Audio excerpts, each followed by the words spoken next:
Welcome to NFL News Update, where touchdowns meet headlines.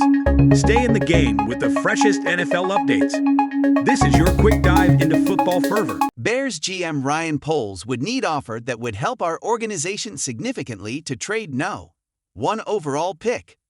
Bears general manager Ryan Poles, to the dismay of many, did not reveal his master plan as it relates to quarterback Justin Fields and the 2024 NFL Draft's no. 1 overall pick.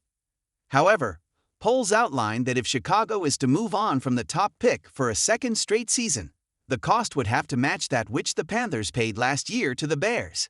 It's hard to say right now, Poles told reporters Tuesday at the 2024 NFL Scouting Combine, but it's got to help our organization significantly to move around, because we saw what it did last year. And I'm looking for that type of return ticket to improve our football team. NFL Network insider Ian Rappaport reported on Super Bowl weekend that the Bears would need a historic haul to trade the top pick again.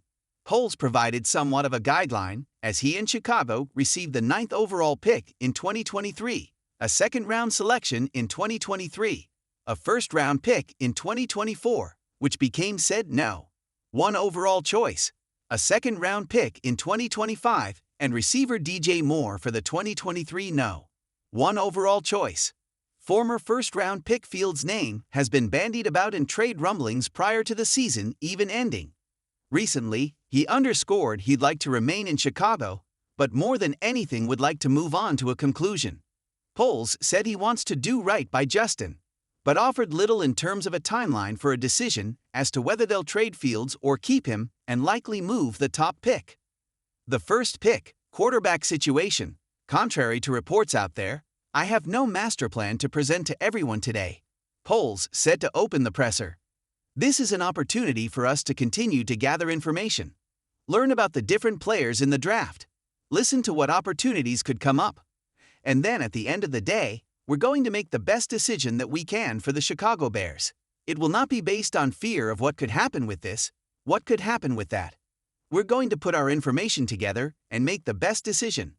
Fields is entering his 4th NFL season, and his last under his current rookie contract, unless the Bears pick up his 5th-year option. He's 10-28 since 2021 as a starter, the worst record in the league in that time, per NFL research, and battled injuries. However, his fleet feet and strong arm have provided highlights aplenty and flash promise.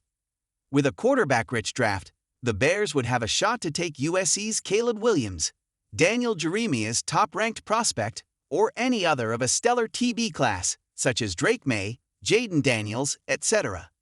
Poles was asked in particular about Williams and rumors of the Trojans' product having reservations of playing for Chicago. The Bears GM said he had no concerns and had not heard anything in regard to that. No concerns about that at all, Poles said. I would love to know why, if that was the case. Like I said, I think as a young quarterback, and I've been around it, the infrastructure is important, and I think we've made really good progress in terms of having really good infrastructure for whoever were to come in, or if Justin were to stay here as well. There are other quandaries for Poles to answer, namely the future of Pro Bowl cornerback Jaylon Johnson. Johnson, like Fields, has made it known he'd like to stay in the Windy City, but his mind is on the business side of things. At this point, Poles believes he and Johnson are on the right track to a long-term extension.